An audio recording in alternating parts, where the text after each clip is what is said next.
Masaya naman sa abroad, kahit malayo sa pamilya. Pangarap ko naman na maka-abroad para makapagbigay po ako sa mga anak ko na magandang kinabukasan nila. Eh ngayon, hindi ko inaasahan yung nangyari sa asawa ko na padala ako ng pera. Eh ngayon, dumating ang panahon na tumawag ako sa mga anak ko noong May 29, 2008. Tinawagan ko yung ate ng mga anak ko. Tapos sabi ko, Ray, kumusta naman ang buhay niyo dyan? Si mama mo, kumusta? Sabi ng anak ko, si mama pa nandun sa Cebu, nagtrabaho. Sabi ko, bakit nagtrabaho siya?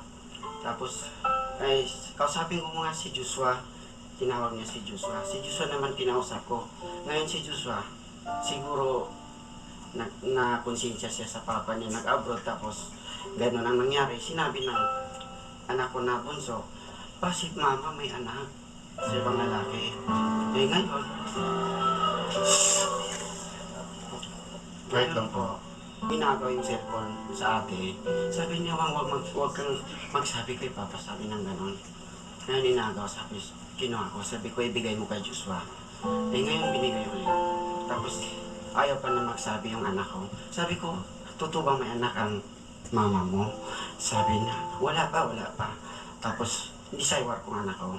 Sabi ko, di ba sabi mo sa akin, magpabili ka ng helicopter pag uwi ko. Kung di mo sasabihin sa akin, hindi na kita bibili ng helicopter. Sabi niya, oo pa, may anak si mama. Andito siya. Tapos sabi niya, pwede ko kausapin yung mama mo. Sabi, narinig ko yung boses ng asawa ko. Sabi niya, wala dito si mama, nandun sa Cebu, sabi niya. Tapos sabi ko, huwag ibigay mo cellphone sa mama mo. Kausapin ko kahit sandali lang. Ngayon, kinuha niya yung cellphone, kinausap ko. O, kumusta? May anak ka raw dyan sa ibang lalaki. Ngayon ang sabi niya sa akin, ikaw, kumusta ang asawa mo dyan? Tapos sabay patay yung cellphone.